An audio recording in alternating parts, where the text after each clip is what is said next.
Hello and welcome back to study with Saurabh YouTube channel. आज के इस वीडियो में हम सीजीएल 4 के लिए जो सीजीएल 3 में बीएसएससी सीजीएल 3 में जो पूछा गया था क्वेश्चन, उसकी हम सीरीज चला रहे हैं। उस सीरीज में ये पार्ट नंबर 2 है। हम डिस्कस कर रहे हैं 22 दिसंबर 2022 को जो प्री का क्वेश्चन हुआ था उसको डिस्कस कर रहे हैं। इससे पहले मैंने 24 दिसंबर वाला प्री का जो क्वेश्चन है उसको काफी डिटेल से डिस्कस कर दिया है। उसके बाद जो मेंस का क्वेश्चन हुआ था 23 जुलाई 2023 को, उसको मैंने डिस्कस कर दिया है। और इसका पार्ट नंबर 1 एक से लेकर जो 50 क्वेश्चन था उसको मैंने ऑलरेडी डिस्कस कर दिया है। काफी डिटेल से डिस्कशन करता हूं। तो 1 से लेकर 50 तक, इसमें हम 50 से 100 करेंगे और इसका जो पार्ट 3 आएगा उसमें 100 से लेकर 150 क्वेश्चन तक डिस्कस करेंगे। तो आपको ये पूरे वीडियोस जो हैं वो एक जगह आपको देखना है। आपने यदि नहीं देखा है उनको तो एक जगह जाकर आप उनको देखोगे। प्लेलिस्ट आपको यहाँ पे मिल जाएगा, बिहार ऑल एग्जामिनेशन पीवाईक्यू। इस प्लेलिस्ट का लिंक आपको डिस्क्रिप्शन में मिल जाएगा। उस डिस्क्रिप्शन में जाकर आपको चेक करना है इस प्लेलिस्ट को, और यहाँ पे आपको कई सारे बिहार एग्जामिनेशन के जो क्वेश्चंस है वो मिल जाएंगे जो आपके लिए हेल्पफुल होंगे। उसका यदि पीडीएफ आपको चाहिएगा तो आप इस टेलीग्राम चैनल को ज्वाइन करिए, स्टडी विद सौरभ ऑफिशियल। इसका भी लिंक आपको डिस्क्रिप्शन में मिल जाएगा। यदि आप सीजीएल 4 की तैयारी एक बहुत अच्छे तरीके से करना चाहते हैं तो उसके लिए मैंने एक जो अपना कोर्स है वो लॉन्च किया है बीएसएससी सीजीएल 4 के लिए, जहां पे आपको पूरी सिलेबस है वो कंप्लीट करवाया जाएगा according to the syllabus, according to the PYQ. उन सबको ध्यान में रखते हुए आपको सारी चीजें जो है वो करवाई जाएंगी। तो ये पूरा कोर्स है। यदि आप इस कोर्स को अभी बाई करते हो तो आपको 33% डिस्काउंट मिल जाएगा और आप इसको 499 में बाई कर सकते हो। इसमें प्री और मेंस दोनों कवर हो जाएगा। ठीक है। तो इस कोर्स के बारे में जो जानकारी है यदि डिटेल से आपको चाहिए तो आप या तो इस वीडियो को देख सकते हो, ये वीडियो में मैंने काफी डिटेल से बता दिया है, या तो आप मुझे इस व्हाट्सएप नंबर पे मैसेज कर सकते हो या फिर मुझे टेलीग्राम पे भी मैसेज कर सकते हो। बैच जो है वो 20 अगस्त से स्टार्ट हो चुका है, तो आप जल्दी से जल्दी ज्वाइन करिए और अपनी सफलता है उसको सुनिश्चित करिए। तो चलिए अब अपनी वीडियो की हम शुरुआत कर लेते हैं।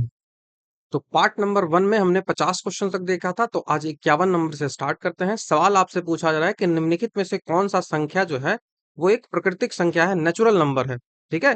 तो नेचुरल नंबर आपको ध्यान रखना है कि निम्नलिखित में से कौन सी जो संख्या है वो प्राकृतिक संख्या है।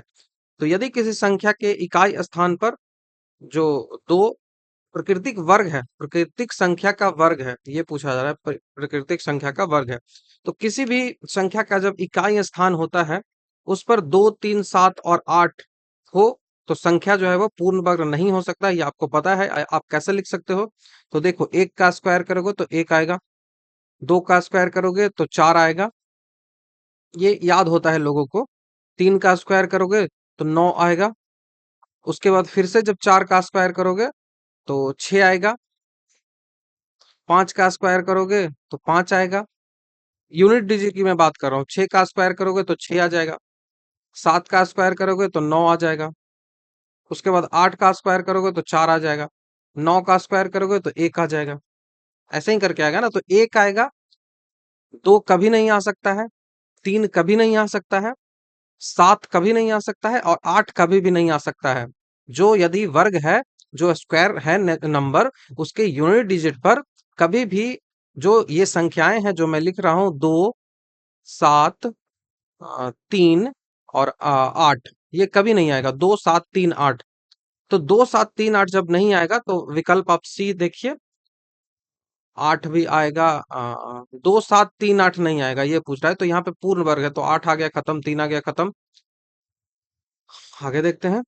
1 आएगा, 2 नहीं आ सकता है, तो ऑप्शन नंबर सी ऐसे आंसर बन जाएगा। तो बहुत आसानी से आप इन सब चीजों को हल कर सकते हो। ठीक है। तो उसके बाद पूछ रहा है कि योजना अवकाश कौन सा है? तो जो 5 ईयर प्लान आया था उस 5 ईयर प्लान में कुछ ऐसा समय रहा है जिस समय में योजनाएं जो है वो नहीं चली थी। जो योजना आयोग है उसके द्वारा 5 ईयर प्लान लाया जाता था भारत में, और उसको जो है वो नेशनल डेवलपमेंट जो कमीशन था, राष्ट्रीय विकास परिषद जो था, उसके द्वारा उसको इम्प्लीमेंट किया जाता था। और भारत में टोटल 12 जो योजनाएं हैं वो लाई गई थी। उन योजनाओं में 1966 से लेकर 1969 का जो समय था, इस समय योजना जो है वो अवकाश कहा जाता है। ये 3 सालों का जो समय रहता है, क्योंकि यह अवधि जो था इस समय 1962 में भारत चीन से युद्ध हार चुका था। उसके बाद जो 1965 में पाकिस्तान से युद्ध हो जाता है, तो इन युद्धों के बाद भारत को थोड़ा संभलने का जरूरत थी। तो इन युद्धों के कारण आर्थिक तनाव बहुत ज्यादा हो गया था। जो रिसोर्सेज हैं उनकी कमी बहुत ज्यादा हो गई थी। इस कारण से जो चौथी जो पंचवर्षीय योजना थी, उसको हटाकर उसको नहीं लाया गया। उसके बजाय तीन वार्षिक योजनाएं लाई गई। एक एक साल की योजना लाई, 66 में, 67 में, 68 में, 69 में। तो एक एक साल की तीन योजनाएं लाई गई। तो वो 3 योजनाएँ आई, तो इन्हीं को हम कहते हैं कि ये योजना अवकाश रहा है। और इसी समय आपको पता है कि हरित क्रांति भी आई थी भारत में, ठीक है? इसी दौरान हरित क्रांति भारत में आई थी। तो योजना अवकाश है, उसके बारे में आपको ये याद रखना है। मैं आपसे पूछता हूँ कि प्लान हॉलिडे क्या है? हाँ, प्लान हॉलिडे तो यहाँ लिखा हुआ है।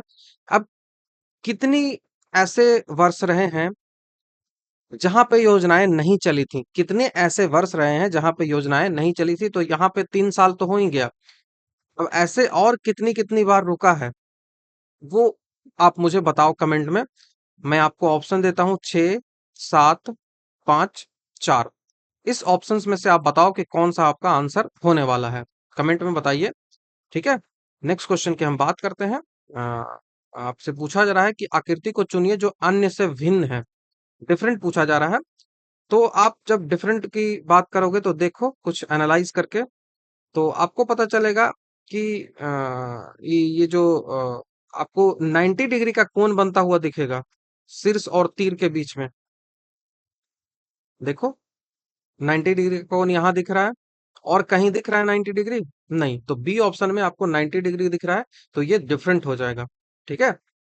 और भी आकृतियां हैं, उनमें जो एक दूसरे के समानांतर है, पैरेलल है। देखो ये है, ऐसे है, ये है, ऐसे है, ये है, ऐसे है, लेकिन यहाँ 90 डिग्री का एंगल है वो बन रहा है, तो इस कारण से ये डिफरेंट हो जाएगा। पूछ रहा है कि त्रिभुज का आयत से जैसा संबंध है वैसा ही संबंध आपको यहाँ दिखाना है। तो त्रिभुज 3 है, तो आयत 4 हो गया। इस ऐसे ये संबंधित है, तो आपको ये दिखाना है पंचभुज, तो षटभुज हो गया। कोण चतुर्भुज हो गया। तो ऐसे करके निकालना है। कोण क्या होता है? ऐसे दो है, तो 2 से 4 चतुर्भुज कैसे हो जाएगा? ठीक है, 2 से 4 कभी नहीं हो सकता है ना।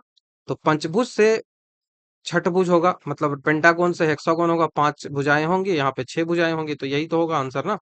ऑप्शन नंबर ए हमारा आंसर बनेगा। 55 से 56 नंबर का जो सवाल है, वहां पे एक खास कोड में जो है वो लिखा गया है। जैसे फेसिंग प्रॉब्लम विथ हेल्थ को ये लिखा जाता है, तो आप इनको एकदम लिखिएगा। फेसिंग प्रॉब्लम विथ हेल्थ है, उसको ये लिखा जाता है। उसके बाद हेल्थ जो है, problems on rise, health problems on rise जो है, उसके लिए ये लिखा जाता है। तो इनमें देखो कॉमन क्या है? कॉमन आपको मिल रहा है हेल्थ। कॉमन आपको क्या मिल रहा है? यहाँ पे प्रॉब्लम्स मिल रहा है, ठीक है? कॉमन यहाँ पे प्रॉब्लम्स मिल रहा है। उसके बाद कोई भी आपको कॉमन नहीं मिलेगा इसमें। देखो हेल्थ और प्रॉब्लम, उसके बाद ऑन और रेज दो अलग हैं। तो इनके लिए आप यहाँ से कोड निकाल सकते हो, लेकिन अभी भी काफी काफी कंफ्यूजन होगा कि कोड क्या निकलेगा। तो इसीलिए अगला भी आपको पढ़ना पड़ेगा। अगला जो है वो रेज विथ एवरी चैलेंज। तो इसमें रेज है यूनिक, देखिए आपको मिल गया। ये वाला पार्ट आप देखो, ये जो है वो रेज आपको यूनिक मिल गया। ये रेज यहाँ पे यूनिक है, और ये जो रेज है यहाँ पे यूनिक है। दोनों में कोई भी चेंजेस नहीं है, तो इस कारण से रेज का तो कोड आपको यहाँ से मिल जाएगा। रेज का तो कोड यहाँ से मिल जाएगा। दोनों में जो भी कॉमन है वो रेज का कोड होगा। तो देखो कौन सा कॉमन है? आर टी भी। तो ये इसका कॉमन हो गया, तो रेज का तो कोड आर टी भी आ गया। तो जब यहाँ से रेज का कोड आर टी भी आ गया, तो इसमें फेसिंग और इसमें फेसिंग प्रॉब्लम वाला कोड कौन सा होगा? प्रॉब्लम और हेल्थ का अभी भी नहीं निकाला जा सकता है। तो ये तो रेज का कोड आपने निकाल लिया। जो रेज है उसके लिए आपने कोड जो है वो क्या निकाल लिया? तो रेज के लिए कोड आपको निकल जाएगा, क्या मैंने बताया? रेज के लिए आर टी भी निकल गया, ठीक है? तो RISE, RISE के लिए RT भी कोड है वो निकला। आगे देखते हैं, फेसिंग चैलेंजेस पैच डे। तो इसमें क्या है? देखो चैलेंजेस ही एक कॉमन दिख रहा है। यहाँ पे आपको चैलेंजेस दिख जाएगा, और यहाँ पे आपको चैलेंजेस दिख जाएगा। तो इन दोनों चैलेंजेस में क्या कॉमन दिख रहा है?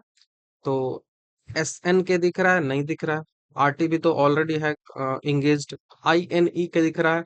INE नहीं दिख रहा है, RIY दिख रहा है, RIY दिख रहा है। तो देखो ये वाला जो हो गया वो किसके लिए हो गया, चैलेंजेस के लिए क्या हो गया, तो चैलेंजेस के लिए RIY हो गया। ठीक है, उसके बाद जो है हमसे पूछा क्या जा रहा है कि लाइन के लिए INE, इन के लिए।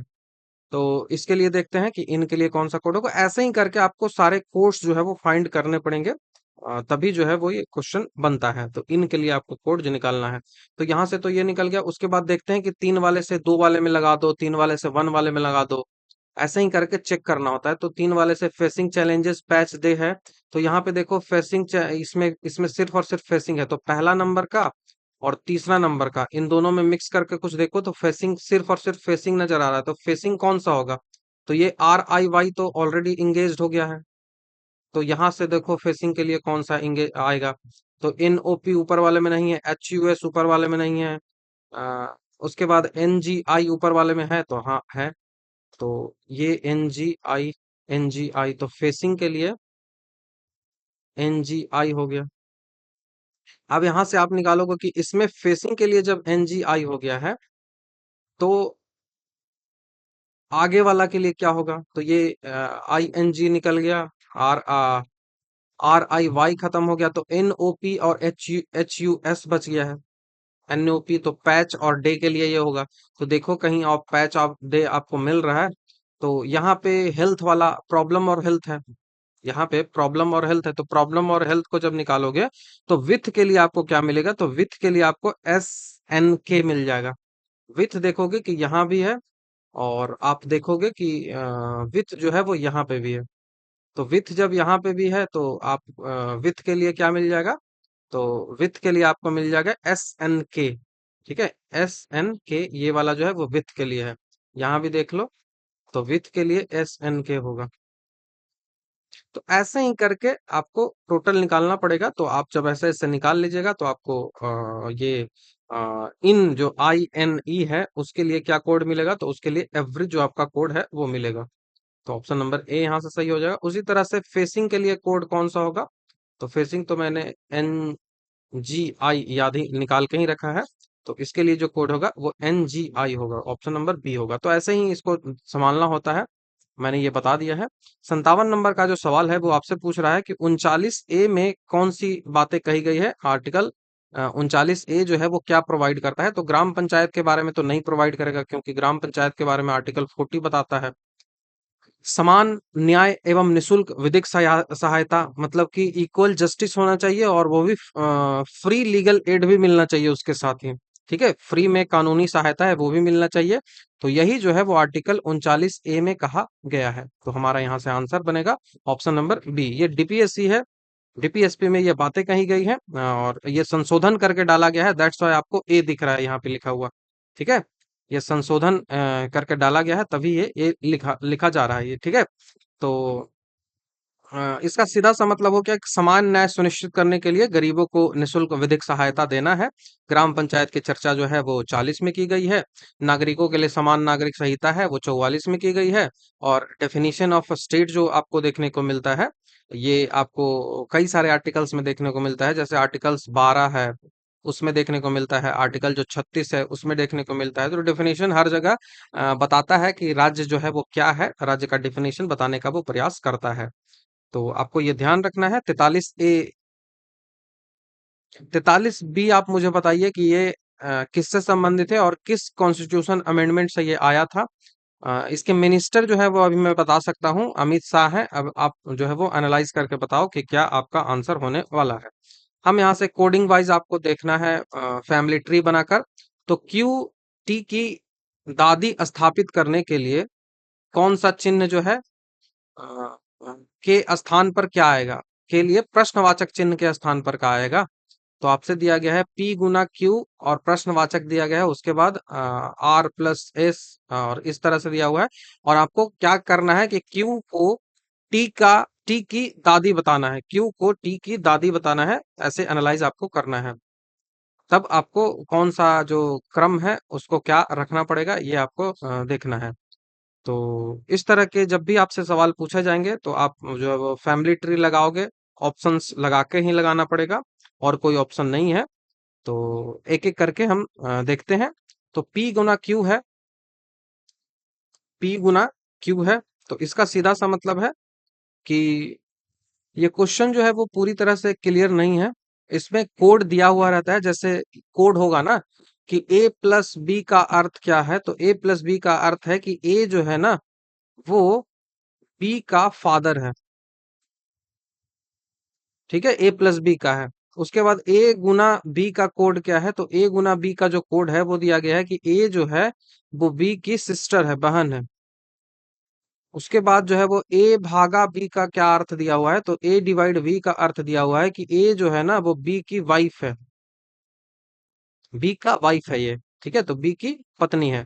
उसके बाद ए परसेंटेज दिया हुआ है, ए परसेंटेज बी बराबर क्या होता है, तो ए परसेंटेज बी बराबर होता है कि ए जो है ना वो बी की मदर है, बी का मदर है ए। उसके बाद एक और कोड दिया गया है, एक और कोड है ऑप्शन में आपको, ए सेगेस्ट्रियस बी। इसका मतलब है कि ए जो है वो बी का पुत्र है, बी का पुत्र है। ये कोड दिया हुआ रहता है, उसके बाद आपको ये सॉल्व करना होता है। तो जब आप उसको सॉल्व करिएगा इस कोड के आधार पे, तो कुछ ऐसा आपको फैमिली ट्री बनेगा। तो पहले तो p गुना q है, तो p गुना q का मतलब हो कि p जो है वो q का सिस्टर है। तो p जो है वो q का इस तरीका से जब रहेगा तो भाई बहन आता है। तो p जो है वो सिस्टर है q का, q का जो जेंडर अभी तक क्लियर हुआ नहीं है। उसके बाद जो है वो जो आपको खाली स्थान दे दिया गया है, वही उसी को तो चेंज करना है। उसके बाद r जो है वो प्लस s है, तो r प्लस s का मतलब क्या होगा कि r जो है वो s की बहन है। प्लस का मतलब क्या है, प्लस का मतलब है कि फादर है, फादर है। तो r आप कहीं यहाँ लिख लो। ये किसका पिता है, तो ये s का फादर है, s का फादर है। उसके बाद आप कुछ अगला क्या कर रहा है कि s प्लस टी है। उसके बाद s प्लस टी है, तो s प्लस टी का मतलब हो गया कि s जो है वो किसका फादर है, तो s जो है वो t का फादर है, तो t यहाँ पे हो जाएगा।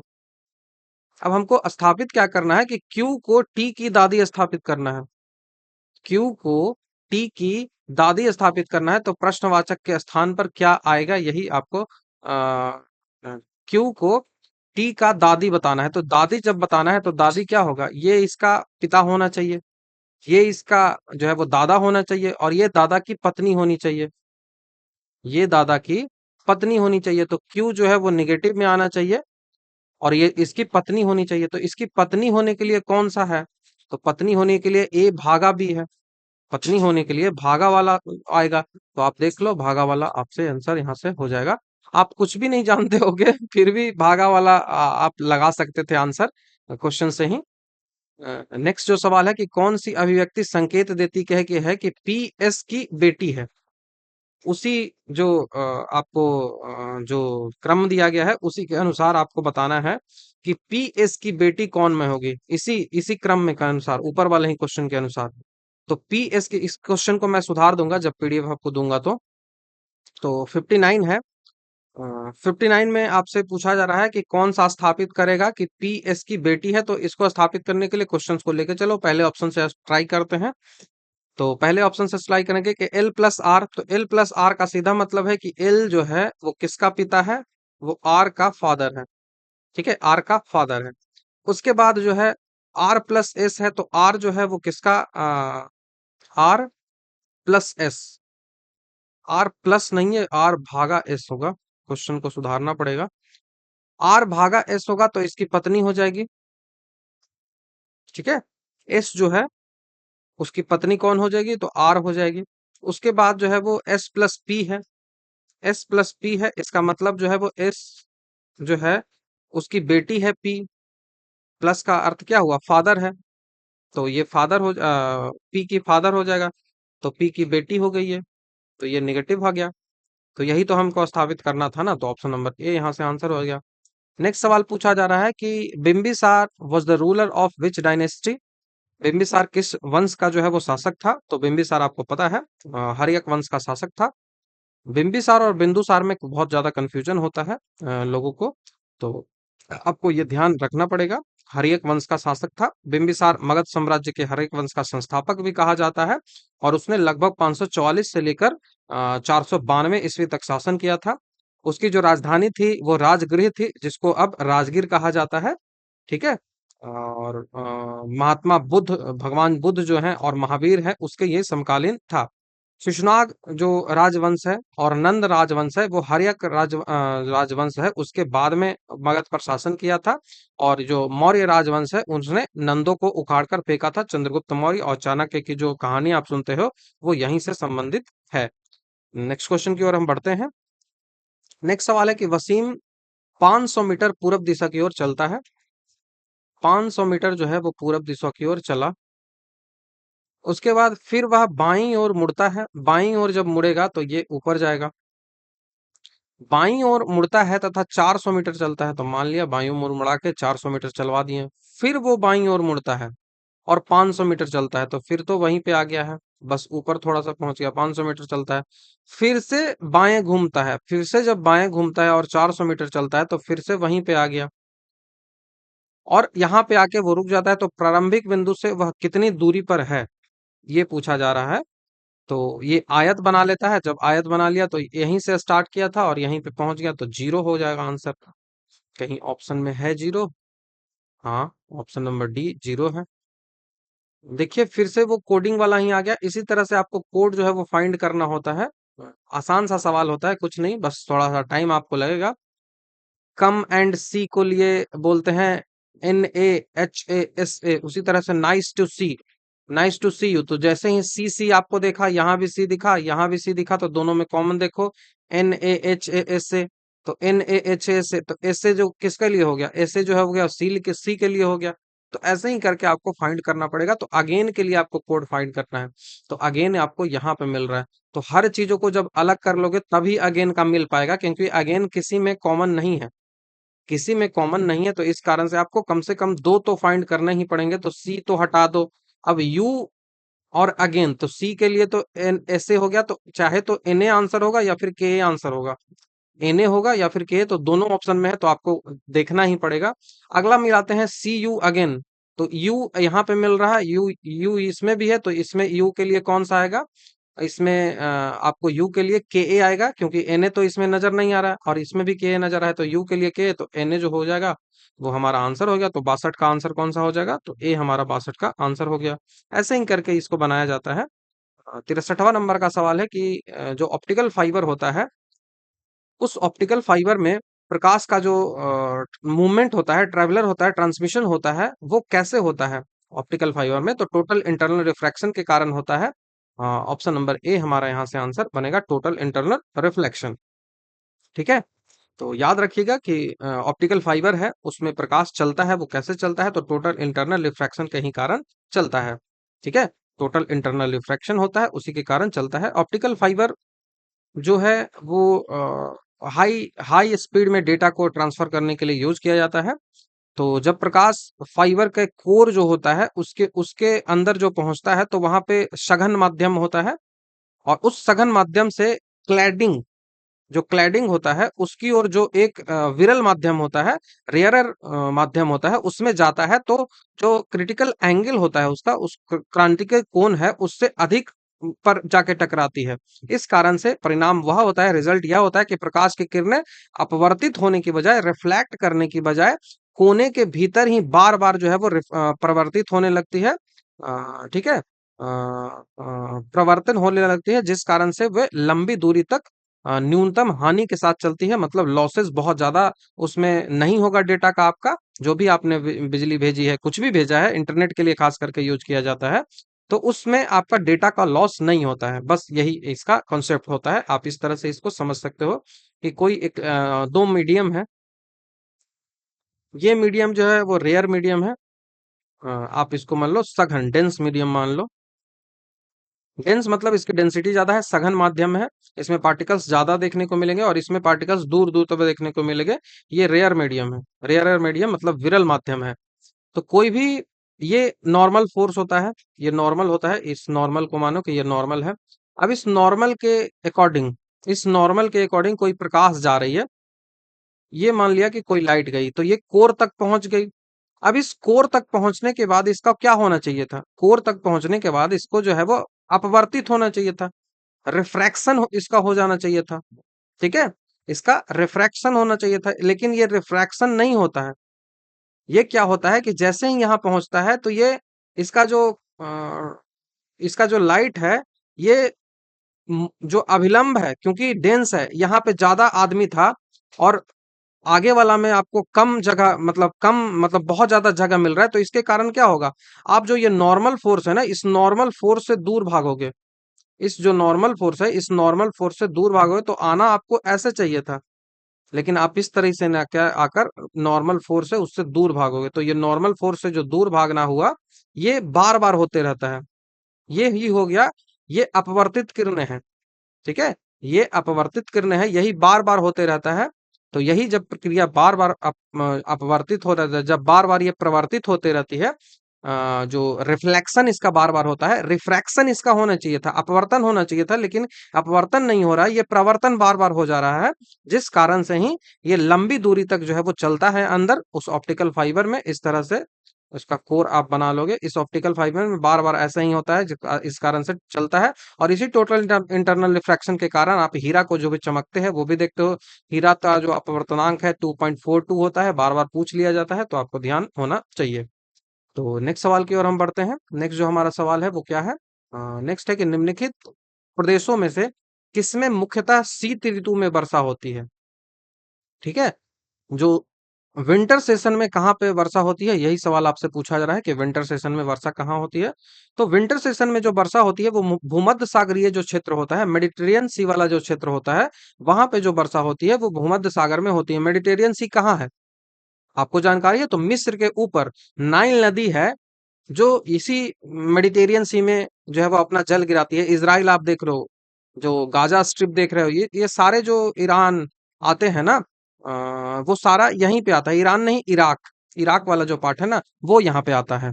तो ये पूरा लीबिया, जॉर्डन, तुर्की, ग्रीस, ये सब जो है ना वो सारा यही मेडिटेरियन सी में ही मिलता है।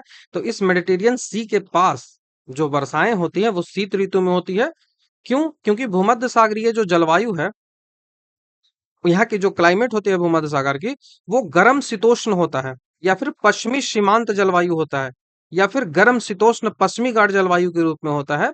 इस कारण से भूमध्य सागरीय जो क्षेत्र होता है वहां पे वर्षाएं जो होती हैं वो आपको देखने को मिलेंगी शीत ऋतु में। ठीक है, तो आपको ये ध्यान रखना है, यहाँ की वर्षा जो है वो शीत ऋतु में देखने को मिलती है। तो यही आपका आंसर होगा। ठीक है, बाकी एशिया जो होता है उस एशिया में मुख्य रूप से आपको ग्रीष्म काल में वर्षा देखने को मिलती है, और यहाँ पे शीत ऋतु में देखने को मिलती है। तो ध्यान रखिएगा, सवाना तो प्रदेश जो होता है वो घास का मैदान है, तो ऐसा कुछ नहीं है। रीजनिंग का सवाल आपसे पूछा जा रहा है नेक्स्ट, कि आपको आकृति जो है वो चेंज करके दिखाना है। तो पहला तो ऐसा कुछ जाएगा, ठीक है, ऐसा कुछ जाएगा, और यहाँ वाला जो आएगा वो खाली आएगा, यहाँ वाला जो आएगा वो खाली आएगा, और यहाँ वाला जो आएगा वो भरा आएगा, यहाँ वाला जो आएगा वो भरा हुआ आएगा, और उसके साथ साथ यहाँ पे भी आपको ऐसे आएगा। तो ऐसे तो यहाँ पे दिख रहा है, यहाँ पे दिख रहा है, और भरा हुआ किधर वाला आएगा, इधर वाला आएगा। तो ये वाला नहीं होगा, ये वाला नहीं होगा, ये वाला नहीं होगा, तो ऑप्शन नंबर इसका हमारा ए सही हो जाएगा। ऐसे ही करके आपको फिगर्स को पहचानना होगा। फिर से आपको सवाल दे रहा जा रहा है सिटिंग अरेंजमेंट का, कि किसी परीक्षा कक्ष में 5 छात्र हैं, वी, डब्ल्यू, एक्स और यू और जेड, ये एक कतार में बैठे हुए हैं। वी और एक्स के बीच में केवल जेड बैठा हुआ है। ये ऐसे कतार में बैठे हुए हैं, और मान लिया कि कहीं पे वी है और कहीं पे एक्स है, इनके बीच में केवल और केवल जेड बैठा हुआ है। हो सकता है कि एक्स इधर हो सकता है कि वी इधर हो, कोई दिक्कत नहीं है। उसके बाद डब्लू जो है वो यू के ठीक बाद में बैठा हुआ है। डब्लू जो है वो यू के ठीक बाद में बैठा हुआ है। तो यदि ये यू है तो यू के ठीक बाद में डब्लू बैठा हुआ है। ठीक है, यू ठीक के बाद में डब्लू बैठा हुआ है, जबकि यू कतार में किसी भी छोर पर नहीं है। तो ना तो यहाँ पे यू है और ना ही यहाँ पे यू है। ठीक है, आखिरी से दूसरे स्थान पर कौन है ये पूछा जा रहा है। तो आपको 5 निकालना है। ये हो गया, 2 हो गया, 3 हो गया, 4 हो गया, 5 हो गया। तो यू तो अंदर आएगा नहीं, यू तो अंदर आएगा नहीं। तो आपको यू जब अंदर नहीं आएगा तो यू कहीं ना कहीं आएगा। तो यू के बाद आपको डब्लू को बैठाना पड़ेगा। उसके बाद आप v यदि यहाँ रखते हो तो v के बाद z आएगा, z के बाद x यहाँ पे आएगा। आप देखो तो कुछ क्रम फॉलो कहीं गड़बड़ तो नहीं हो रहा है। तो v और x के बीच में z बैठा हुआ है, v और x के बीच में z बैठा हुआ है। w जो है वो u के ठीक बाद में बैठा हुआ है, w जो है वो u के ठीक बाद में बैठा हुआ है, कोई दिक्कत नहीं है। और जबकि यू कतार के किसी भी छोर पर नहीं है, तो इस यू कतार के किसी भी छोर पर नहीं है, तो आखिरी से दूसरे स्थान पर कौन बैठा हुआ है, तो ये आखिरी हो गया। तो इस आखिरी से दूसरे स्थान पर कौन बैठा हुआ है, ये आपसे सवाल पूछा जा रहा है। ठीक है, यहाँ पे देखो क्वेश्चन गलत है। ठीक है, क्वेश्चन गलत क्यों है, क्योंकि ऑप्शन अलग दे दिया है। ये यू होना, यू यदि है ना, तो ये यू आंसर हो यहाँ से होगा। और ये एक्स वाई यदि इसको मानता है, तो ये वाई यहाँ से आंसर होगा। तो जहां से मैंने क्वेश्चन लिया है इसको, वहां पे गलत टाइप किया हुआ है, इस कारण से ये गलत है। तो इसका आंसर वाई होगा या यू होगा, आप देख लो, यही वाला तो है ना, यही तो है ना। नेक्स्ट सवाल की ओर बढ़ते हैं। आपको विक्रयमूल्य बताना है कि सेलिंग प्राइस क्या है जब उसका कॉस्ट प्राइस जो है वो 36.40 है और परसेंटेज लाभ उस वो ले रहा है 15% का। जो 36.40 जो है वो उसका क्या है, तो उसका वो लागत मूल्य है, मतलब इतना इतना उसको लगा है, ये कॉस्ट प्राइस है। ठीक है, ये सीपी उसका है। अब उसके बाद वो 15% लाभ है, तो मान लिया कि सीपी तो हमने रखा है कि 100 रुपया है, तो 100 का वैल्यू 36.40 है, तो वैसे ही करके 115 का वैल्यू क्या होगा। तो जब इसको आप सॉल्व करिएगा तो आपका आंसर जो है वो आ जाएगा। ठीक है, इसी को सॉल्व करना होता है। आप जितनी जो है वो जितने अच्छे तरीके से सॉल्व करेगा, आंसर जो आ सकता है, तो 41.86 आएगा। सॉल्व करने का तरीका मैं बता दूं, तो आप इसको इस तरीके से आप सॉल्व कर सकते हो। सबसे पहले तो नीचे उतार लो 100 को, यहाँ से दशमलव हटा लो, और इसको जब आप सॉल्व करोगे तो यहाँ से ये हटा लो। और इसको सॉल्व करने के लिए आपको क्या कर सकते हो, तो ये आपको 5 का लगा लो। 5 का लगाओगे तो यहाँ 20 आएगा, यहाँ 23 आ जाएगा। अब ये 20 से आप डिवाइड करना चाहते हो, तो ऐसे करके ये 200 आ गया, और उधर से उधर 23 गुना, इसको और छोटा कर सकते हो, आप कर लोगे, आसानी से हो जाएगा। राष्ट्रीय शिक्षा दिवस कब मनाया जाता है? शिक्षक दिवस नहीं है, शिक्षा दिवस है। 11 नवंबर को अबुल कलाम आजाद, पहले जो शिक्षा मंत्री थे, उनकी जन्म दिवस है, उसको ही करके ये राष्ट्रीय शिक्षा दिवस जो है वो मनाया जाता है। ठीक है, ये कब से स्टार्ट हुआ है, तो मानव संसाधन विकास मंत्रालय, जिसको अब शिक्षा मंत्रालय कहा जाता है, उसने 2008 में, 2008 है, उससे जो है वो ये दिवस मनाना स्टार्ट किया है 2008 से। और 5 सितंबर को शिक्षक दिवस मनाया जाता है, क्योंकि सर्वपल्ली राधाकृष्णन है, उनका जन्म हुआ था, इस कारण से उस दिन शिक्षक दिवस मनाया जाता है। बाकी आपको ये ध्यान रखना है कि कब से मनाया जाता है। कई सारे दिवस होते हैं जिनको आपको ध्यान रखना पड़ता है, क्योंकि सवाल जो है वो पूछे जाते हैं। तो आपको प्रश्न दिया गया है कि 3 के पावर 7, 3 के पावर 12 और 3 के पावर 17, इसका आपको एलसीएम निकालना है। तो जब भी इस प्रकार के एलसीएम आपको निकालना हो, तो जो पावर सबसे बड़ा होता है वही एलसीएम होता है। एलसीएम का सीधा सा अर्थ होता है कि largest least common factor, least common factor, वो सारा सबसे कम वाला कॉमन फैक्टर बताओ। तो सबसे कम जो कॉमन फैक्टर है वो 17 में तो सबसे कम आएगा ना, तो 3 के पावर 17 हमारा आंसर हो जाएगा। ठीक है, 3 के पावर 17 आंसर हो जाएगा, क्योंकि ये लिस्ट कॉमन फैक्टर है, सब में 3 के पावर 17 होगा ही।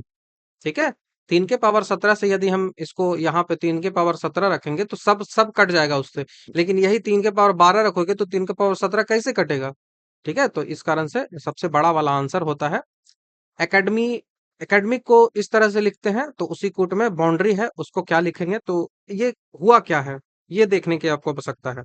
तो हुआ क्या है, आप देखो कि एकेडमी को ए को जो है वो एक बढ़ाकर ए जो है a c d a d, a c a d जो है पहला जो 4 अंक है, उसके बाद ई एम आई सी जो दूसरा 4 अंक है, इसको ही कन्वर्ट किया गया है। ए को देखो यहाँ करके बी बना दिया गया, तो ये चौथा अंक देखो बी है। डी को पहले अलाकर क्या बना दिया गया, तो A B C D E बढ़ा दिया गया, एक बढ़ रहा है, तो बाउंड्री को भी वैसे ही करोगे, एन को बढ़ाकर लाएंगे पहले स्थान पे, तो एम एन एन ओ, तो ओ हमारा आंसर हो जाएगा। तो यहाँ से ये खत्म हो गया, यहाँ से ए खत्म हो गया। उसके बाद भी जाएगा, पी जाएगा, सी जाएगा, जेड। हम यहाँ पे फिर इधर वाले से देखेंगे, तो लास्ट वाला जो है वो क्या बन रहा है, तो लास्ट वाला बन रहा है कि सबसे लास्ट वाला सबसे पहले आता है। बाउंड्री में y के बाद क्या आ जाएगा, तो y के बाद z जाएगा। तो देखो z कहाँ नजर आ रहा है, z इसमें नजर आ रहा है, तो ऑप्शन नंबर सी आंसर होगा। ऐसा नहीं है सबको चेक करना है, जो डिफरेंट होता है उसी को चेक करना है बस। फिर से है समांतर श्रेणी आपको बन रहा है, जो है वो अर्थमेटिक प्रोग्रेशन बन रहा है, और उसमें बोल रहा है कि 18वां पद जो है वो आपको बताना है कि 18th नंबर का पद है वो क्या है। तो इसमें सबसे पहले आपको फॉर्मूला लिखना है। फॉर्मूला के लिए लिखो a बराबर कितना हो जाएगा, इसमें √2 हो गया। कॉमन डिफरेंस इसका कितना हो जाएगा, जो कॉमन डिफरेंस है वो हो जाएगा 3√2 माइनस √2, तो इसका हो जाएगा 2√2, इसका कॉमन डिफरेंस हो जाएगा। अब इस कॉमन डिफरेंस के बाद टीएन बराबर फॉर्मूला आप लगा दो, तो टीएन बराबर फॉर्मूला होता है a plus n minus one into d. तो ए बराबर क्या है, √2 है। एन बराबर क्या है, तो एन जो है वो 18 है। 18 में से एक घटा दो, और उसके बाद कॉमन डिफरेंस 2√2 है, तो 18 में से एक घटा दोगे तो 17 आएगा। √2 में से √2 को गुना करोगे तो 2 आ जाएगा, तो 4 दूना 8 हो जाएगा, और 8 गुना 17 हो जाएगा। नहीं, ऐसा नहीं होगा। 2√2 हो गया। उसके बाद जो है वो √2 प्लस में होता है ना, हम गुना इसको मान रहे थे, ये प्लस में है, तो ये √2 तो हो गया, इधर 17 ये आ जाएगा 17, और इधर 2√2, तो 17 दूना 34, तो 34√2 हो जाएगा। ये हो जाएगा 34√2। अब इसमें से √2 हम कॉमन ले लेंगे, √2 कॉमन ले लेंगे तो यहाँ 1 आ जाएगा, और यहाँ पे 34 आ जाएगा, तो 34 और एक 35 हो जाएगा, तो √2 और 35, तो 35√2 इसका आंसर हो जाएगा। तो ऑप्शन नंबर देखो ए यहाँ से आंसर बन रहा है 35√2। तो एस एन बराबर फॉर्मूला आपको ध्यान रखना है बस, और कुछ नहीं यहाँ से देखना है। नेक्स्ट सवाल है कि एक समस्या आकृति है, उसमें बोल रहा है कि अगला जो ये वाला चिन्ह है वो क्या होगा, तो आप देखो कि हो क्या रहा है आखिर। तो ये वाला जो है वो ऐसे हो रहा है, ये एकदम एकदम यहाँ पे चला जा रहा है, उसके बाद ये वाला जो है वो यहाँ पे चला जा रहा है। यही तो हुआ, यही हो रहा है ना, देखो यही हो रहा है। और ये वाला जो है ना, इस तरीके से जो लिखा हुआ है इसको उलट दिया गया है, सीधा एकदम मिरर इमेज बना दो इसको। विजुअलाइजेशन इसमें रखना पड़ेगा, तभी होगा। तो इसका जब मिरर इमेज जेड का बनाओगे तो जेड का मिरर इमेज कौन सा होगा, तो ये वाला तो नहीं होगा, ये वाला नहीं होगा। अब आप इतना तो आपको समझ में आ गया कि ये हो रहा है। अब यहाँ पे ये है, तो ये सेम कंडीशन आप फॉलो कर लो कि किधर जा रहा है, तो ये एंटी क्लॉकवाइज जा रहा है। ये त्रिभुज जो है वो एंटी क्लॉकवाइज जा रहा है, तो त्रिभुज एंटी क्लॉक ये गया है, तो इसको क्लॉकवाइज हमको लाना पड़ेगा। अगर यहाँ जाके ये एंटी क्लॉकवाइज जा रहा है, यहाँ से देखिए दूसरा पोजीशन पे जा रहा है, तो वो कैसे जा रहा है, एंटी क्लॉक जा रहा है, एंटी क्लॉक जा रहा है। तो इसको जब हम पहले पे लाना है हमको, तो क्या पहले पे लाने के लिए क्या करना पड़ेगा, हमको क्लॉक वाइज ऊपर चढ़ाना पड़ेगा। यहाँ तो ऊपर चढ़ाएंगे तो क्लॉक वाइज ही चढ़ाएंगे ना, तो इसको क्लॉक वाइज लेके आ जाओ, क्लॉक वाइज चढ़ा दो। तो क्लॉक वाइज चढ़ाएंगे तो ये ही ऑप्शन तो बचेगा ना। तो आपका 72 का ऑप्शन नंबर सी हमारा आंसर बन जाएगा। सीधा mirror image, clock, anti clock, ये सब ध्यान रखिएगा, ये क्वेश्चन बहुत आसानी तरीके से बनता है। इसको डिवाइड करना है 12 से और बताना है कि शेषफल क्या है, तो सीधा सा आप यूनिट डिजिट के हिसाब से इसको सॉल्व करोगे तो बहुत आसानी से आपको सॉल्व हो जाएगा। ठीक है, यूनिट डिजिट ही यहाँ पे लगाना होता है।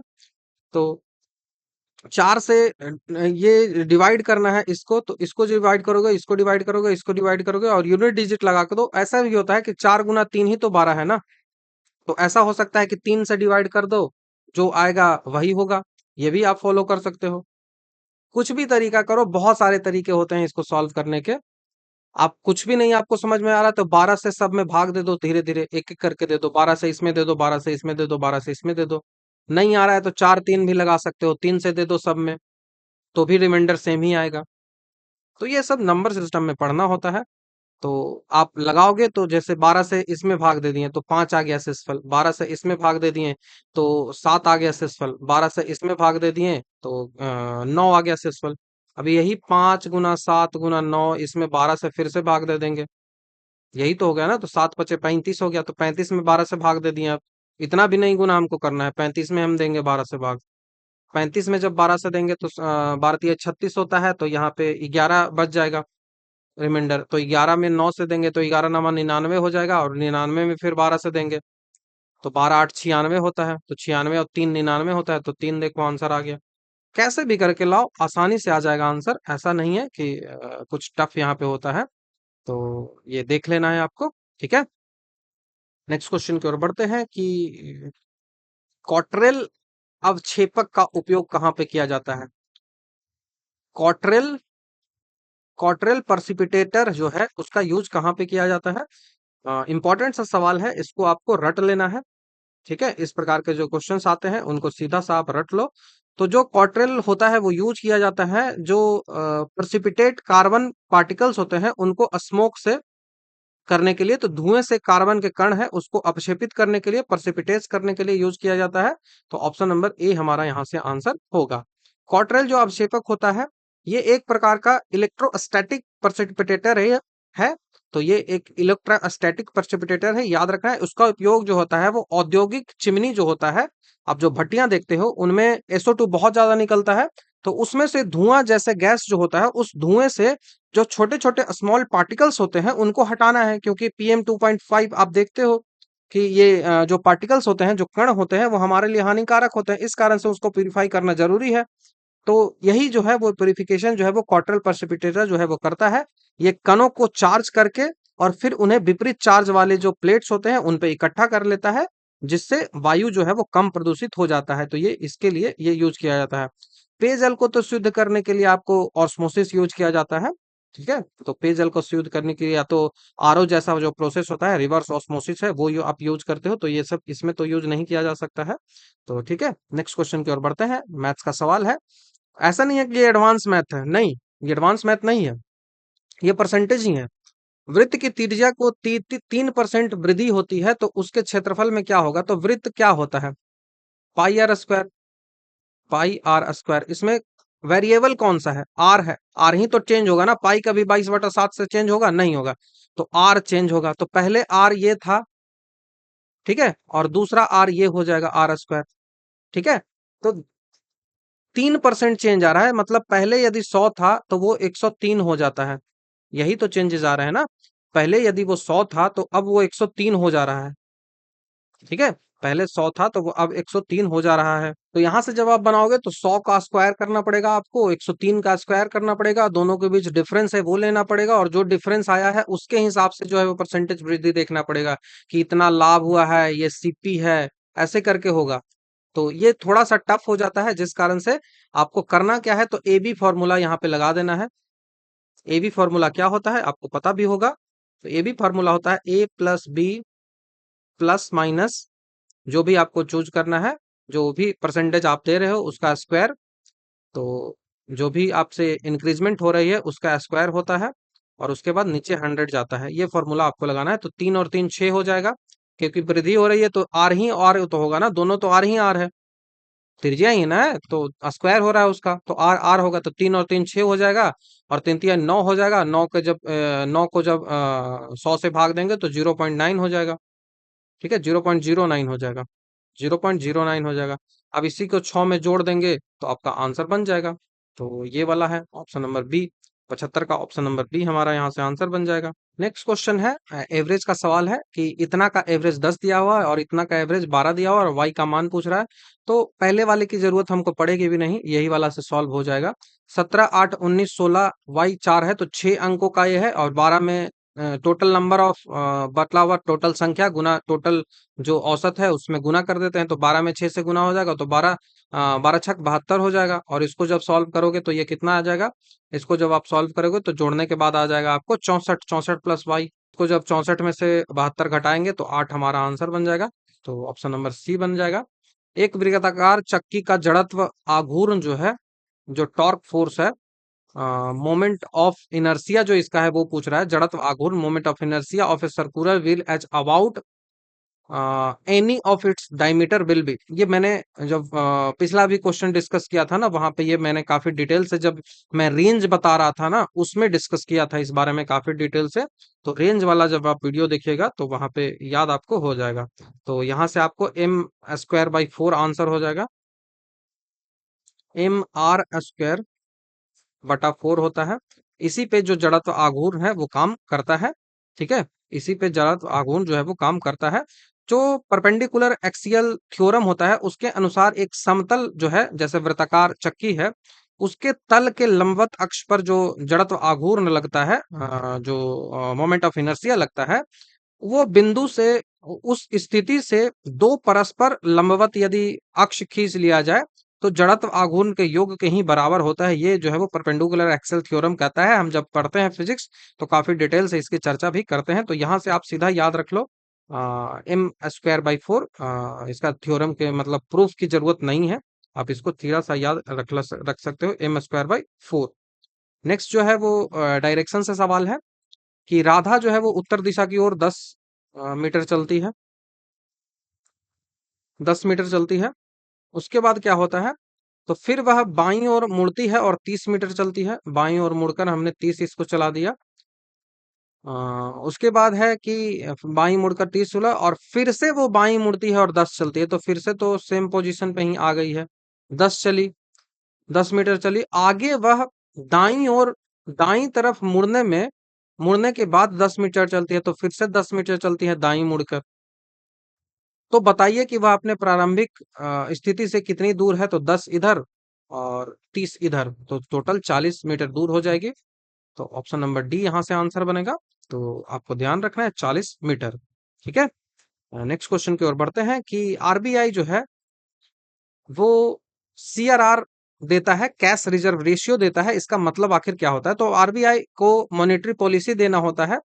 तो आरबीआई जो मॉनेटरी पॉलिसी अपनी देती है, उस मॉनेटरी पॉलिसी के अंतर्गत कई सारे रेट्स होते हैं, जैसे बैंक रेट हो गया, रिवर्स रेट हो गया, रिवर्स रेपो रेट हो गया, रेपो रेट हो गया, एसएलआर हो गया, सीआरआर हो गया। ये सारे कई सारे जो है वो मॉनेटरी पॉलिसी में जो टूल्स होते हैं वो आपको दिया जाता है, क्वालिटेटिव टूल्स। ठीक है, तो ये टूल्स जो है वो मॉनेटरी पॉलिसी के तहत आरबीआई को दिया गया है। इस में सीआरआर है, उसके बारे में आप पूछा जा रहा है कि आरबीआई द्वारा सीआरआर में वृद्धि के लिए क्या अर्थ हो गया, कि सीआरआर में हम इंक्रीज कर रहे हैं, सीआरआर में हम इंक्रीज कर दे रहे हैं। ठीक है, कैश रिजर्व रेशियो में इंक्रीज कर दे रहे हैं। सीआरआर का सीधा सा मतलब होता है कि आरबीआई जब कैश के रूप में बैंकों को बोलते हैं कि कुछ ना कुछ अमाउंट है जो आपको कैश के रूप में रखना पड़ेगा, ताकि जब आप बैंकरप्ट हो जाए, आपकी जो स्थिति है वो खराब हो जाए, उस समय ग्राहकों का पैसा डूबे ना, इस कारण से कैश के रूप में कुछ पैसे हैं वो रिजर्व किया जा सके, ताकि कैश की भी जो है वो मतलब इसको आप खर्च नहीं कर सकते हो, एक ऐसी चीज है। तो सीआरआर जो है वो बढ़ाएं हम, तो सीआरआर जैसे ही बढ़ा देंगे तो मार्केट में पैसा कम हो जाएगा, मार्केट में पैसा कम हो जाएगा, तो पैसा जब कम हो जाएगा मार्केट में तो लोन कम मिलेगा, तो इन्फ्लेशन भी इससे घट जाएगा, इन्फ्लेशन भी इससे घट जाएगा, क्योंकि मार्केट में पैसा जो है वो कम मिलेगा। तो हम किस आधार में, तो commercial bank will have less money to lend, commercial bank जो है उसके पास अब कम पैसा होगा। उसके बाद जो है वो आरबीआई के पास उधार देने के लिए धन जो है वो कम होगा। तो सीआरआर जैसे ही कम किया जाएगा, तो इसका मतलब सीधा क्या होगा, आरबीआई के पास सीआरआर बढ़ा दिया गया, सीआरआर जो वृद्धि कर दिया गया, इसका मतलब होगा कि आरबीआई जैसे ही सीआरआर में वृद्धि करेगी, घोषणा करेगी, तो वो क्या होगा, तो जो भी कॉमर्शियल बैंक होते हैं उनके पास उधार देने के लिए धन कम हो जाएगा।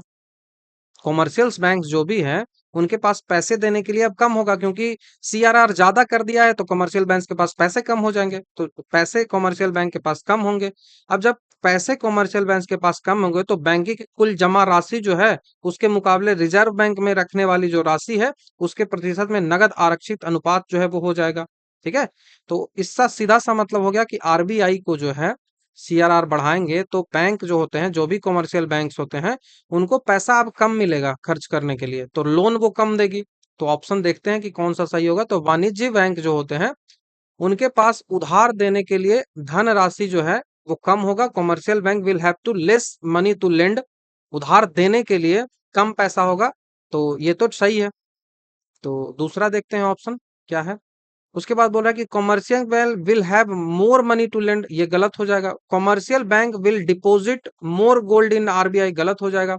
आरबीआई के पास उधार देने के लिए धन कम होगा, आरबीआई के पास उधार देने के लिए धन कम होगा, तो ऐसा थोड़ी है कि आरबीआई के पास कम होगा। तो यहाँ से ऑप्शन नंबर ए बनेगा, ऑप्शन नंबर डी नहीं होगा। आपको ऑप्शन नंबर ए याद रखना है, कॉमर्शियल बैंक के पास कम पैसा होगा। ठीक है, बाकी कई सारे रेशियोज होते हैं जिनको हमने डिस्कस किया है। आपसे पूछा जा रहा है कि 4x² minus 10x Y plus 6y² जो है उससे बराबर 0 है, तो x और y का रेशियो आपसे पूछा जा रहा है। तो इस प्रकार के जो क्वेश्चंस होते हैं वो a² plus b² plus 2a minus 2ab है, उस पर सॉल्व होगा। तो आप इसको 4x² plus 6y² minus 10xy करोगे, इसको तोड़ना होता है। तो जब आप तोड़ोगे तो इसका मतलब होता है कि गुना करके आपको लाना पड़ता है कुछ, और फ्रैक्शन के रूप में जब आपको तोड़ना पड़ता है। तो ऐसे जब आप तोड़िएगा तो इसको कैसे करिएगा, तो 2x के रूप में आप तोड़ोगे तो इसको 6 गुना 4 आप तोड़ सकते हो। 6 गुना 4 तोड़ोगे, और जैसे देखो ये ऐसे होता है कि ये दोनों का जो गुणनफल है ये 24 आ गया। तो दोनों का गुणनफल 24 होना चाहिए, ऐसे अंकों में तोड़ना है, और दोनों का जोड़ घटाव करके आपको 10 लाना पड़ेगा। ठीक है, तो दोनों को जोड़ के 10 लाना है, तो सीधा लिख लो 4x²। उसके बाद साइन का हमेशा ध्यान रखना है, माइनस है तो बड़ा वाला जो होगा वो माइनस में होगा। ठीक है, तो 4x² माइनस 6xy, अब माइनस जैसे ही रखना है तो माइनस पे माइनस करेंगे तभी तो वो जोड़ के आएगा। तो 4xy माइनस माइनस से तो जुड़ता है ना, 4xy, 6 चौका 24 हो गया और 6 4 10 हो गया, कोई दिक्कत नहीं है, फुलफिल हो गया। उसके बाद 6y² हो गया, इसके बराबर 0 हो गया। अब यहाँ से कॉमन ले लेंगे 4x, 4x नहीं होगा कॉमन, 2x कॉमन होगा। 2x जब कॉमन लेंगे तो यहाँ से 2x बच जाएगा, और यहाँ से 3y बच जाएगा। उसी तरह से यहाँ कॉमन क्या लिया जाएगा, तो यहाँ 4 और 2 है, तो यहाँ 2 फिर से कॉमन लिया जाएगा। तो यहाँ से 2y कॉमन ले लेंगे, 2y जब कॉमन ले लेंगे तो यहाँ से 2x बच जाएगा, और यहाँ से 3y बच जाएगा। और ये माइनस हो गया, प्लस नहीं होगा, और दोनों तरफ साइन जो है वो माइनस ही सेम ही होना चाहिए। तो ये 2y minus 2x minus Y, ये दोनों सेम होता है। तो ये पहला फ्रैक्शन हो गया, और दूसरा जो इसका फैक्टर हो गया वो ये हो गया, तो ये फैक्टर है। तो 2x माइनस 2y हो गया पहला, और दूसरा जो हो गया इसका वो 2x माइनस 3y फैक्टर हो गया। तो यही इसका फैक्टर होगा, आपको ये ध्यान रखना है, इसका फैक्टर ये हो गया। ठीक है, तो इसके बराबर 0 रख देंगे तो फैक्टर बनता है। अब पूरे हमको वैल्यू ही निकालना है, फैक्टर से तो काम चलेगा नहीं। तो फैक्टर का वैल्यू निकालेंगे तो दोनों को इक्वल टू 0 करेंगे, 2x माइनस 2y बराबर 0, और 2x माइनस 3y बराबर 0। तो जब 0 यहाँ से करेंगे तो यहाँ से आपका रेशियो 1:1 आ जाएगा, और यहाँ से जो रेशियो आएगा वो 3:2 आ जाएगा। तो 1:1 3:2 कहाँ है, देख लो, 3:2 और 1:1, ऑप्शन नंबर डी हमारा यहाँ से आंसर बन जाएगा। तो आपको ध्यान रखना है, सवाल ऐसे पूछे जाते हैं। शिंजो आबे, उस समय उनकी डेथ हुई थी, गोली मारकर हत्या कर दी गई थी, तो वो कहाँ के थे, तो वो जापान के थे। आपको ये पता भी है, उस समय का करंट अफेयर है, तो हम उतना इस पर ध्यान नहीं देंगे। नेक्स्ट सवाल है उसकी ओर बढ़ते हैं। 81वां नंबर का सवाल हो गया। 82वां नंबर का जो सवाल है वो पूछा जा रहा है, अवर्ण का स्थान जो है वो कक्षा में ऊपर से 8वां है। अवर्ण कहीं पे ऊपर से 8वां आता है, ठीक है, अनर्व, अवर्ण नहीं अनर्व। अनर्व का स्थान ऊपर से 8वां है, और नीचे से इसका स्थान 39वां है। अगर नीचे से हम काउंट करेंगे तो 39वां है, तो एक ही चीज दो बार काउंट होगा। तो 39, तो पूछ रहा है कि कक्षा में कितने विद्यार्थी है, तो 39 + 8, एक ही चीज दो बार काउंट हो गया है, तो -1। 39 + 8 - 1 जब आप करोगे तो 46 आपका आंसर आ जाएगा, ऑप्शन नंबर ए। ये क्वेश्चन थोड़ा सा गलत है, फिगर इसमें दिया हुआ है नहीं, मैं इसको ऐड कर दूंगा। ठीक है, फिगर को ऐड कर दूंगा। उसके बाद 84वां नंबर का सवाल की ओर हम बढ़ते हैं। तो 84वां नंबर का सवाल है कि रीजनिंग का ही सवाल है, इसमें कौन सा संबंध नहीं रखता है ये पूछा जा रहा है। तो मक्का, भुट्टा, टमाटर, आलू, किताब, पुस्तकालय। मक्का से जो है वो भुट्टा हो गया, कॉर्न को कॉप भी कहा जाता है, ऐसे ही करके। तो आपको जो टमाटर आलू जो है वो सही हो जाएगा, क्योंकि टमाटर और आलू अलग अलग उत्पाद है, जबकि अन्य जो विकल्प है वो एक ही उत्पाद है। विद्यार्थी कक्षा हो गया, पुस्तकालय पुस्तक से संबंधित हो गया, लेकिन आलू टमाटर तो एकदम डिफरेंट हो जा रहा है। तो यही हमारा आंसर हो जाएगा। आपसे पूछा जा रहा है कि ए जी है वो आई ओ से जैसे संबंधित है, तो ई के वैसे ही आगे क्या संबंधित होगा। तो ए और जी जो संबंधित है वो आई ओ से कैसे संबंधित है, तो ए में जब हम जी में जब हम जैसे देखो, ए से आई, जी से ओ, ऐसा कुछ आप देख सकते हो। तो सीधा आपको देखना क्या होता है कि जैसे भी करके आपको कुछ अरेंजमेंट निकालना पड़ेगा। तो जी में ए से जब 8 जोड़ेंगे, ए में 8 जब जोड़ेंगे तो 9 नंबर का आई आ जाएगा, और जी में जब 8 जोड़ेंगे तो वो ओ आ जाएगा। जी में जब 8 जोड़ेंगे तो जो ओ आ जाएगा, तो इसी तरह से इसमें भी कर देंगे। जब ई में हम 8 जोड़ेंगे तो एम आ जाएगा, और के में 8 जोड़ेंगे तो एस आ जाएगा। तो एम और एस इसका आंसर हो जाएगा। मैथ्स का सवाल है कि एक विक्रेता एक उत्पाद को लागत मूल्य पर 5% लाभ पर बेचने का इरादा रखता है। जो भी उसका कॉस्ट प्राइस था, उस कॉस्ट प्राइस से वो 5% ज्यादा पे बेचेगा। उसके बाद कह रहा है कि यदि लाभ 120 रुपया कम होता तो लाभ 3.5% हो जाता।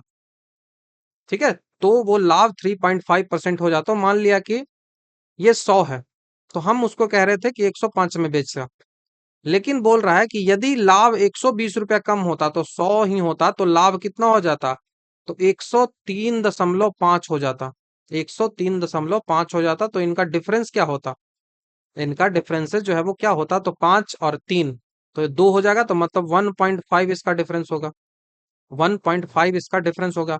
और यही जो 1.5 है, ये 120 है, ये ऊपर चला जाएगा। तो 15 × 8 = 20 से ये 80 हो जाएगा। तो ये 80 हो रहा है और हमें वैल्यू 100 का चाहिए, तो 8000 आंसर यहाँ से आ गया। तो इस तरीके से इस प्रकार के क्वेश्चंस आएंगे, उनको सॉल्व करना होता है। तो 86 नंबर का ऑप्शन ए हमारा हो जाएगा। ठीक है, 86 का ए हमारा आंसर हो जाएगा। तो ऐसे भी आप सॉल्व कर सकते हो। ठीक है, तो बाकी और भी तरीके होते हैं। ठीक है, और भी तरीके होते हैं जिनसे भी आप सॉल्व कर सकते हो, लेकिन यहाँ के हिसाब से बस यही आप जान लो। गांव स्तर पर जो पंचायत का अध्यक्ष होता है वो कौन होता है? तो पंचायत सिस्टम से हमेशा सवाल बहुत अच्छे पूछे जाते हैं इस एग्जामिनेशन में। तो गांव स्तर पर जो पंचायत का जो अध्यक्ष होता है, वो जो होता है, वो ग्राम स्तर पर पंचायत का अध्यक्ष का चुनाव जो है वो राज्य के विधानमंडल द्वारा निर्धारित तरीके के हिसाब से होता है। तो ग्राम स्तर पर जो चुनाव होता है वो राज्य के विधानमंडल द्वारा निर्धारित तरीका है, उससे ही होता है। तो ऑप्शन नंबर ए हमारा यहाँ से आंसर बनेगा। ठीक है, तो आपको ध्यान रखना है ऑप्शन नंबर बी, ए नहीं बी, मैं ए बोल रहा था, बी इसका आंसर बनेगा। बाकी यदि हम बात करें कि भारत में जो पंचायती राज सिस्टम है वो 73वां कॉन्स्टिट्यूशन अमेंडमेंट है, उससे आया था। और इस इसके तहत ग्राम स्तर पर जो पंचायत के अध्यक्ष होते हैं, जैसे सरपंच को कहा जाता है, और इसका चुनाव जो है वो आमतौर पर विधानमंडल जो तैयार जो निर्णय लेता है उसी के आधार पर होता है। इसके लिए जो है वो अलग से एक राज्य चुनाव आयोग जो है वो गठित किया गया है, जो कि 243 के में बताया गया है। और अलग से इसके वित्त आयोग जो गठित किया गया है वो 243 आई में बताया गया है। तो के से नॉलेज होता है तो चुनाव रख लो के से, और आई से इनकम होता है तो वित्त आयोग रख लो इससे। तो ऐसे करके भी याद रख सकता है। 243 डी में आरक्षण की जो महिलाओं को मिलता है उसकी बात की गई है। बहुत सारा है, जैसे जी में पावर की बात की गई है, इस किसमें कॉन्स्टिट्यूशन की बात की गई है, बहुत सारा है। तो हम देखेंगे एक एक करके आगे कभी। राजा जी पार्क है वो कहाँ है, किस पार्क को बोलते हैं? तो राजा जी पार्क जो है ना वो एशियाई हाथी के लिए फेमस है। ठीक है, राजा जी जो पार्क है वो एशियाई हाथी के लिए भी फेमस है। राजा जी राष्ट्रीय जो पार्क आपको देखने को मिलता है वो उत्तराखंड के देखने के लिए मिलता है, और ये जो है वो शिवालिक जो पहाड़ियां हैं उनकी तलहटी में पाया जाने वाला है, और यहाँ पे हाथी आपको देखने को मिलता है। चित्तल जो है वो भारत में व्यापक रूप से पाए जाने वाला हिरन है। कस्तूरी मृग जो है वो उच्च जो हिमालय क्षेत्र है वहां पे पाए जाते हैं। और महसौरी मछली जो है वो नदी में पाई जाने वाली एक बड़ी मछली के रूप में होता है। तो यहाँ से आपको जो हाथी आंसर होगा राजा जी में, तो हाथी आपका ऑप्शन नंबर सी आंसर हो जाएगा। सुमेलित करना है कि कहाँ पे कौन से घास के मैदान है वो आपको मिलते हैं। तो कौन सा युग सुमेलित नहीं है ये पूछा जा रहा है। तो पंपास जो शीतोष्ण घास का मैदान है वो दक्षिण अमेरिका में मुख्य रूप से अर्जेंटीना में पाया जाने वाला है। इसलिए इसका जो यूरोप है वो पंपास का आंसर नहीं होगा। ठीक है, क्योंकि पंपास जो है वो कहाँ मिलता है, तो खास करके अर्जेंटीना का जो क्षेत्र है वहां पे मिलता है। वेल्स जो है वो दक्षिण अफ्रीका में मिलता है। डाउन्स जो है वो ऑस्ट्रेलिया में मिलता है। जो सवाना है वो दक्षिण अमेरिका में मिलता है। और अमेजन बेसिन है वहां पे ये सवाना जो है वो मिलता है। तो घास के मैदानें कई सारी होती हैं तो पूछ ली जाती हैं, तो आपको ये ध्यान रखना पड़ेगा। आपका ऑप्शन हमारा ए हो जाएगा।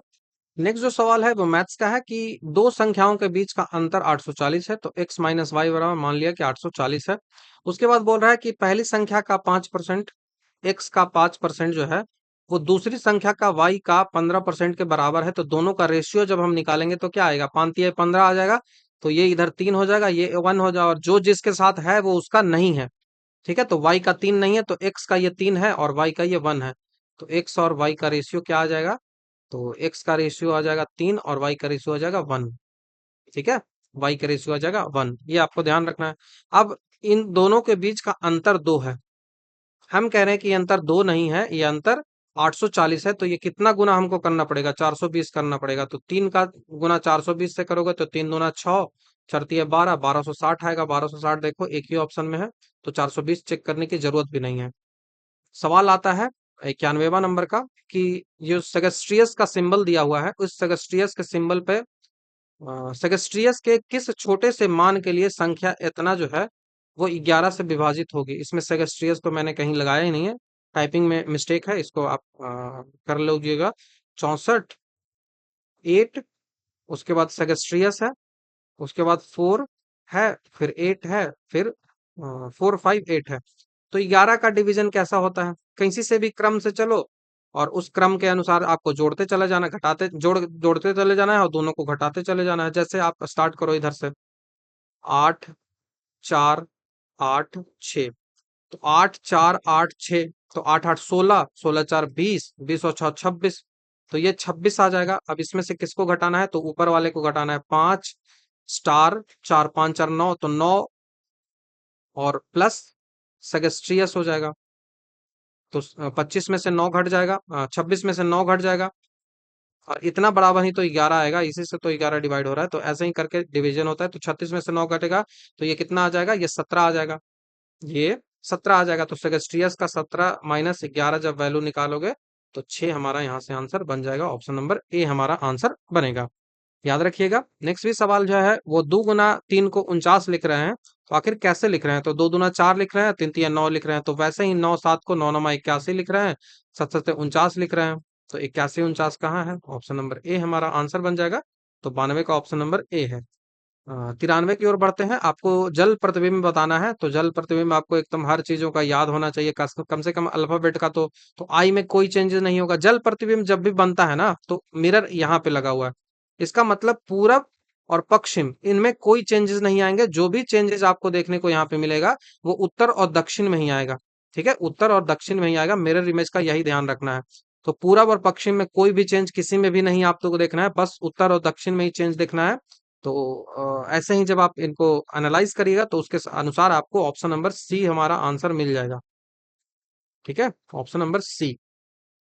हाल ही में भारतीय पुरातात्विक सर्वेक्षण ने किस राज्य के बांधवगढ़ टाइगर रिजर्व, तो करंट से मतलब नहीं है, बस बांधवगढ़ कहाँ है ये आपसे सवाल में पूछा गया था। तो ये मध्य प्रदेश में है। तो ऑप्शन नंबर ए हमारा यहाँ से आंसर बन जाएगा। कोरबा कहाँ है? तो छत्तीसगढ़ में है। झारखंड में भी कई सारे हैं। पलामू टाइगर रिजर्व है। महाराष्ट्र में तो कहना नहीं है, बहुत ज्यादा है। तडोबा। ठीक है, नेक्स्ट जो सवाल है वो मैथ्स का है कि 15 लड़कियों के रुपयों का औसत जो है वो 50 रुपया है। 15 लड़कियों के रुपयों का औसत 50 रुपया है।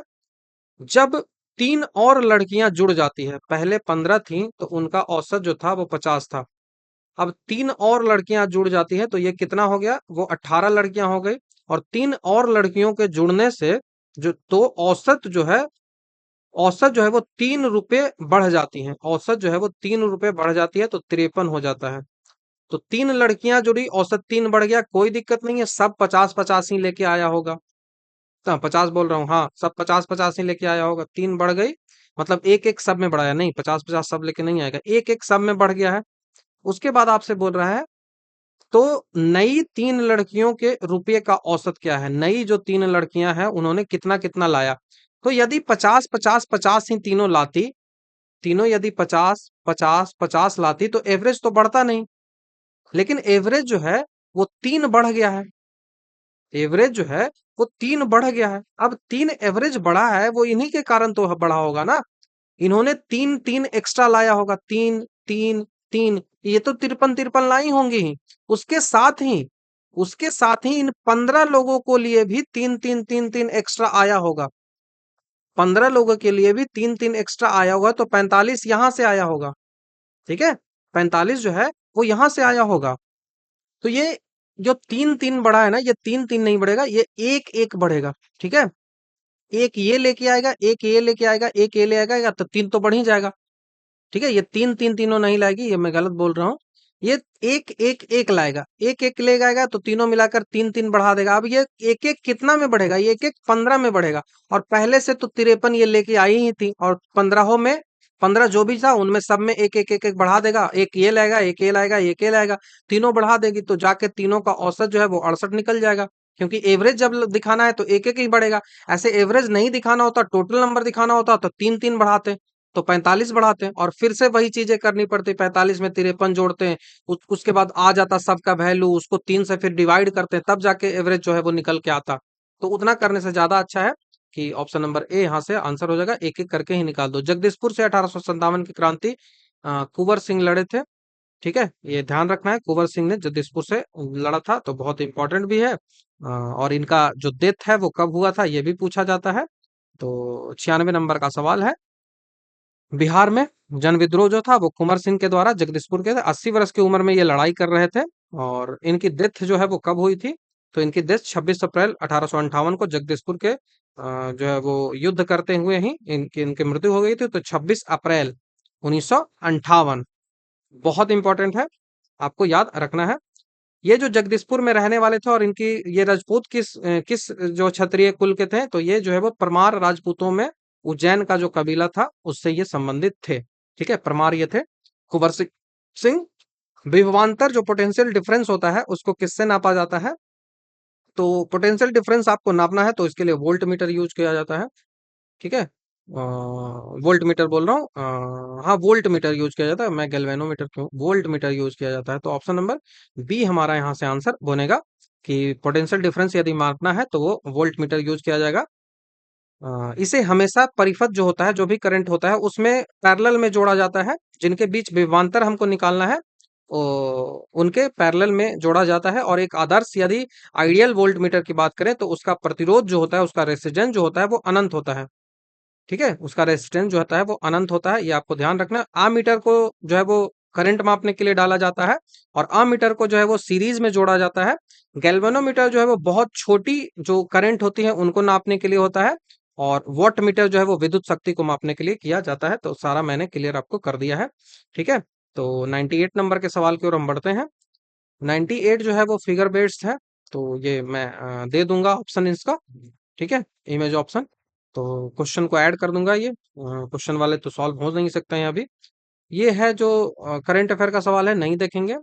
100वां नंबर और लास्ट, आज के लास्ट सवाल हम देखते हैं कि भारतीय रेलवे ने हावड़ा कालका मेल को कौन सा नाम दिया? तो नेताजी दिया था, उस समय काफी न्यूज में भी था। करंट का सवाल है, हम यहाँ पे नहीं देखेंगे। ठीक है, तो ये पूरा वीडियो रहा जहां पे हमने 51 क्वेश्चन से लेकर 100 क्वेश्चन है उसको डिस्कस किया। तो टोटल 50 क्वेश्चंस को हमने यहाँ पे डिस्कस किया। पार्ट नंबर 2, पार्ट नंबर 3 जो होगा वो 101 से लेकर 150 तक हम डिस्कस करेंगे और उसके बाद ये पेपर खत्म हो जाएगा।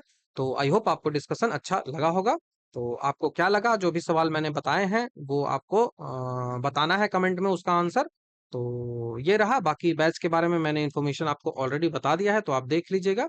तो thank you very much. Next video में आपसे जल्द ही मिलता हूँ।